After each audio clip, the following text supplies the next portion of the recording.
kõige sõgedam lugu, mida välismaal kogenud? Jordaania. Jõuan siis sinna laagrisse. Ma isegi ei tea, kus ma olen enam.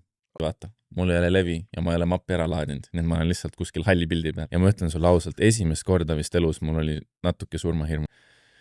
Mul ei ole vett. Ma olen juba mingi 6 tundi ilma vett olnud ja too hetk ma mõtlesin, Allah. Nagu fingers crossed, Allah, palun näita, et ma lähen õigel suunal. Ja lähen ja noh, suu on juba nii kuiv, et mingid, ma ei tea, valged ollust tuleb välja nagu. Ja näen, taamal tuleb mingi uus iluks. Ma leidsin nagu tee koju, vaata, mul oli nii suur kergendus. Ma mõtlesin, yes, please. Ja ta andis mulle Pepsi küll, aga külmast, purgis. Ja see oli mu elu parim Pepsi ever.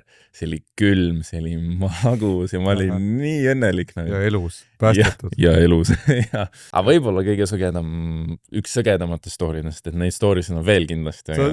Aga õnneks kõik, või nagu väga, väga haige lugu tõesti. Ja, esimene päev.